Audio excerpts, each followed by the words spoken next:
Alors, moi, c'est Alexandra. J'ai 33 ans, j'ai 3 enfants.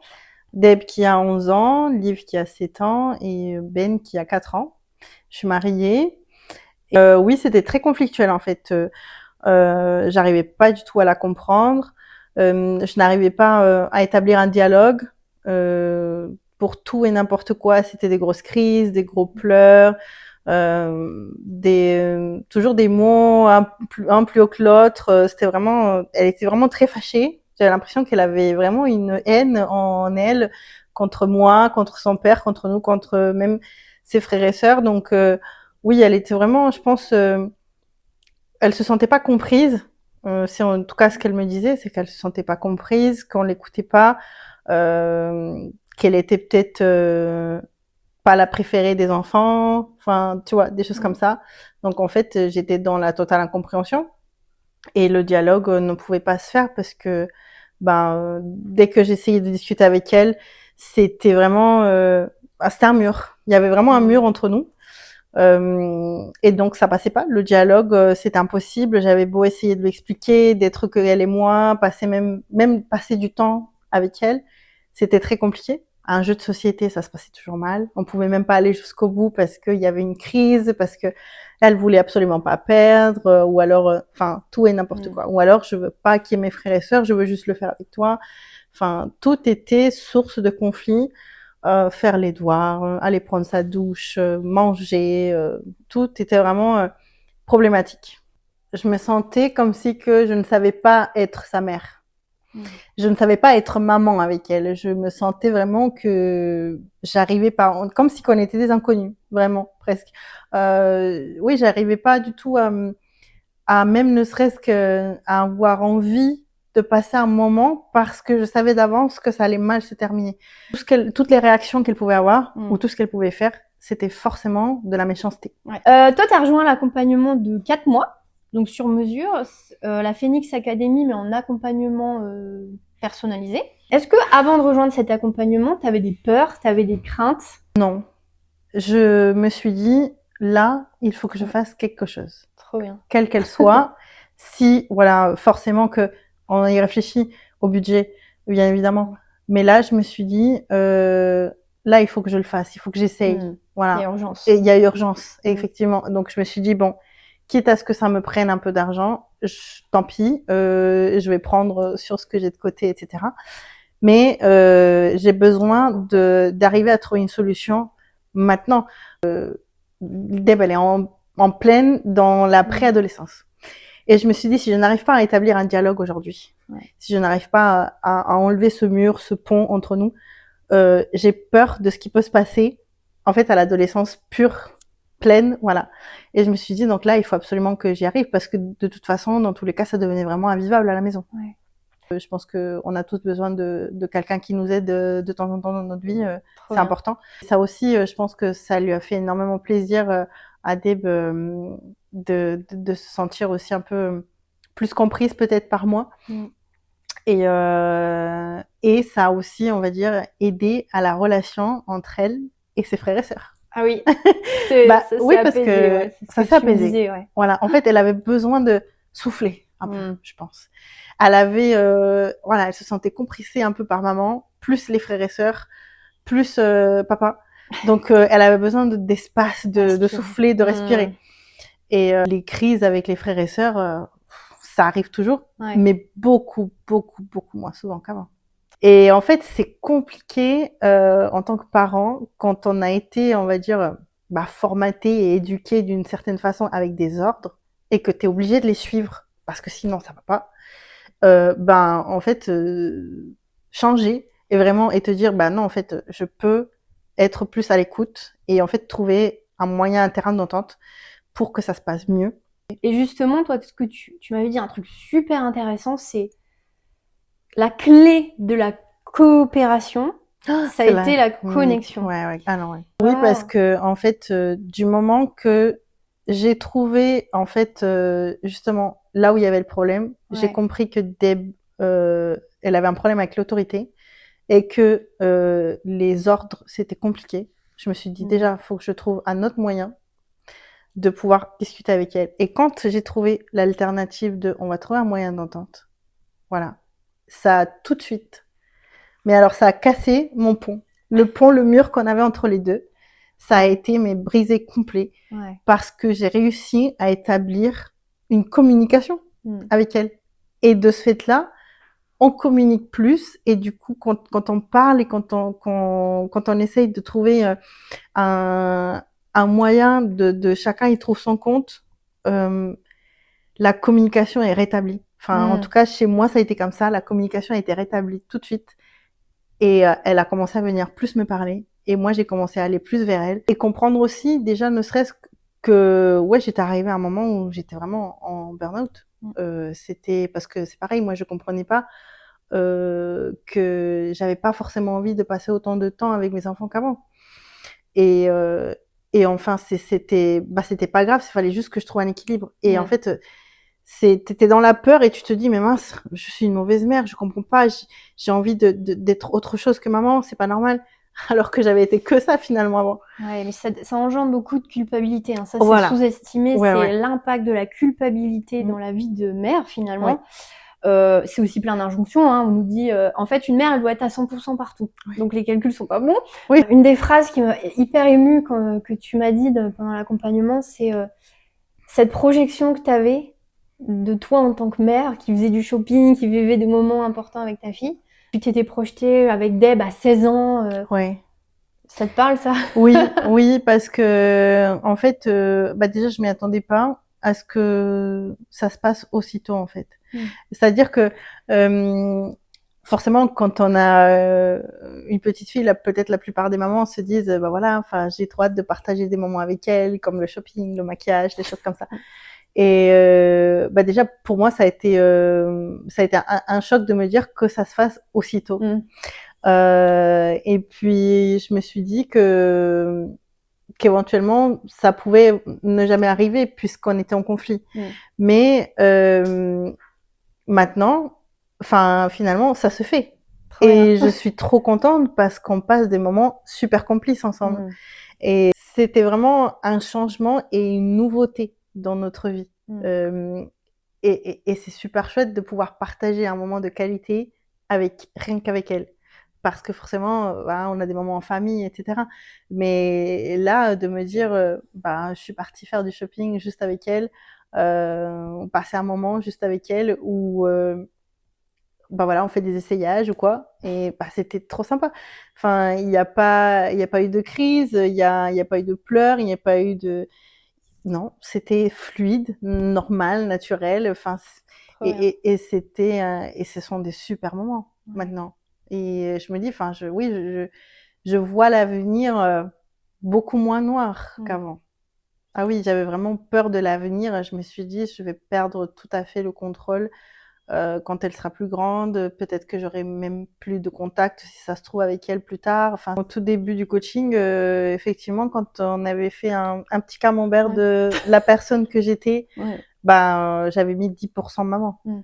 Et en fait, je me rendais pas compte que même si j'avais repris une activité professionnelle qui me prenait forcément bien plus de temps et que j'étais pas forcément autant présente qu'avant pour mes enfants, j'étais quand même présente pour eux, différemment, bien sûr, mais j'étais quand même là.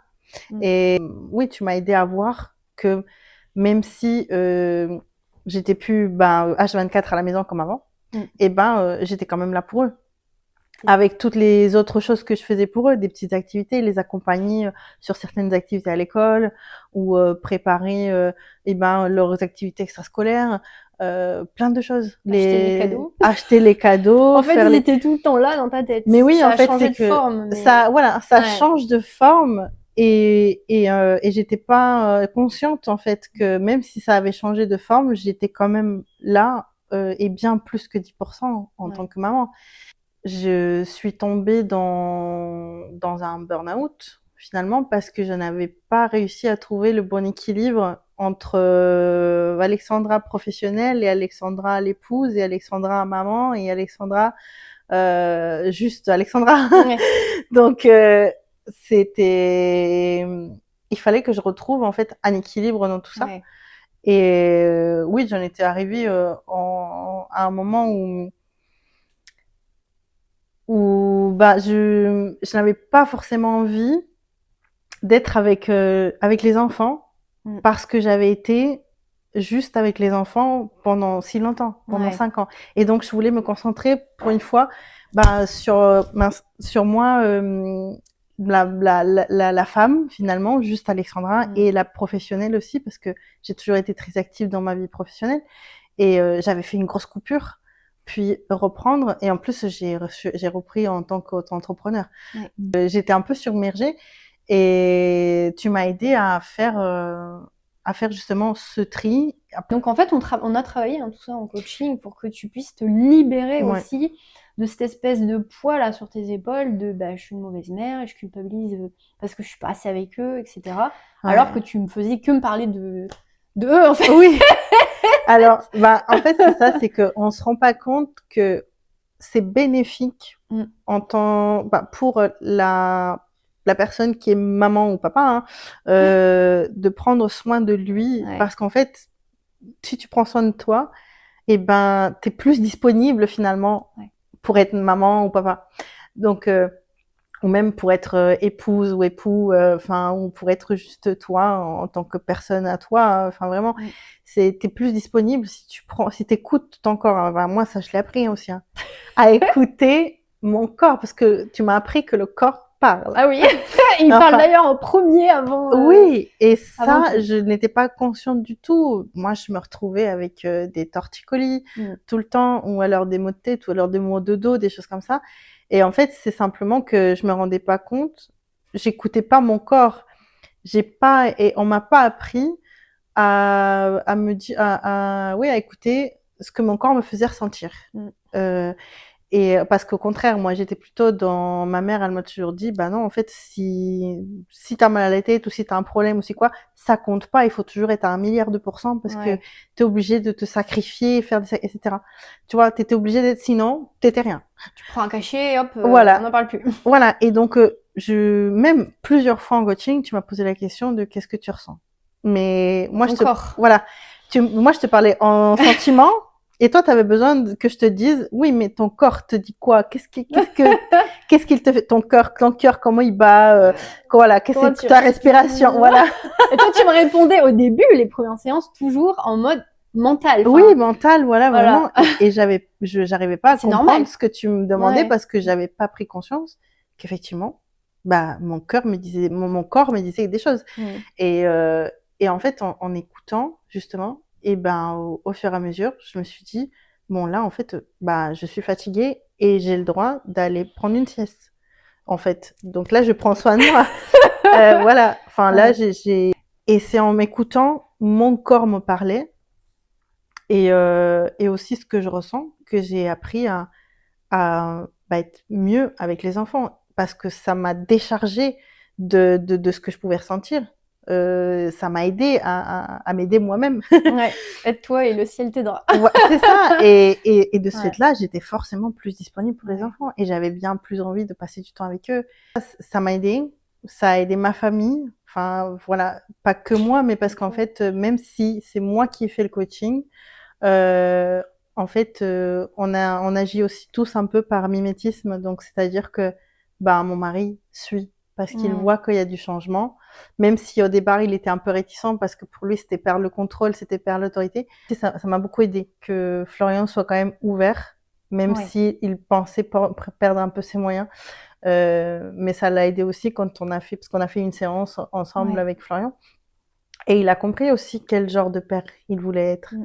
Euh, et il voulait aussi que les conflits s'arrêtent avec Deb et pouvoir être euh, quelqu'un de meilleur, même ne serait-ce qu'en tant que personne. Euh, et donc ça c'est important parce que je pense que ça, quand tu fais un travail sur toi, ça se reflète en fait sur tout le monde dans le foyer. Et moi, je trouve ça hyper chouette que même si dans mon foyer à moi, c'est moi qui suis les thérapies, moi, j'apporte tout ça dans ma famille. Et je me dis, je fais pas ça pour rien. Et c'est trop bien. Voilà, Ouais. on fait un petit peu quelques sacrifices au niveau budgétaire, mais moi, je me dis, c'est pas en vain. Et ça, c'est trop bien parce que je me dis, ça porte ses fruits et je suis vraiment très, très contente de notre coaching. Je vais te poser une dernière question. Si aujourd'hui, tu avais en face de toi une maman qui vit exactement ce que toi tu vivais il y a 3 mois à peu près, avant de rejoindre l'accompagnement du coup, qu'est-ce que tu aurais à lui dire? Qu'est-ce que tu voudrais lui dire qui serait vraiment important pour toi? Eh bien, déjà lui dire que elle est pas toute seule, parce qu'en fait, ça aussi, c'est quelque chose de mauvais quand on se dit, mais mince, je suis la seule dans cet état, ou je suis la seule à qui ça arrive, c'est pas possible, je suis une mauvaise mère, ou je suis une mauvaise personne, ou etc. Pas du tout, en fait. Il y a certainement d'autres parents qui vivent de la même façon ou différemment, mais ça arrive, enfin, c'est normal.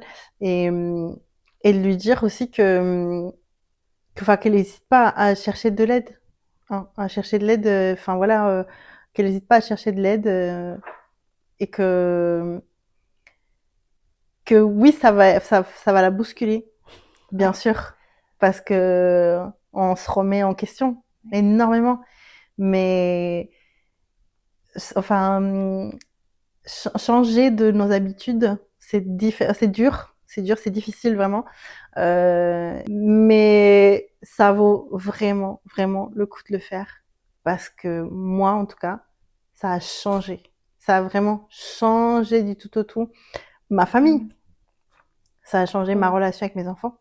Trop bien. Désolée, je suis émue. Trop bien.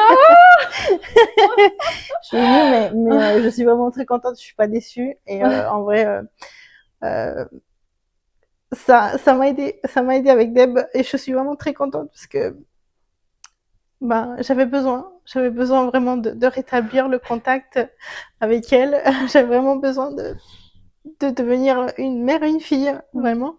Et je suis vraiment très, très contente d'avoir pu, voilà, de passer des moments inconfortables, mais qu'aujourd'hui, j'ai, je parle, juste ne serait-ce que, enfin, j'ai une conversation tranquille avec elle, je lui fais des câlins, et c'était vraiment des choses qui étaient dures auparavant avec elle, et ouais, je retrouve ma fille, et je me retrouve en tant que maman avec elle. Et ça me fait beaucoup de bien parce que l'ambiance au foyer a vraiment changé. Vraiment, vraiment. Ça veut pas dire qu'il y a plus de crise, hein, mais bien sûr qu'il y en a encore, mais on souffle. Elle souffle. Je la vois tellement plus sereine. Moi aussi. Son père aussi, les frères et sœurs. Enfin, ça a vraiment changé nos vies. Donc, merci beaucoup. Merci. Merci beaucoup pour ça, vraiment. Merci Je de te m'avoir aidé. remercie, puis merci d'avoir pu venir aujourd'hui cette fois si je Ah te fais oui, un bien petit sûr. câlin. Oh là là. Merci.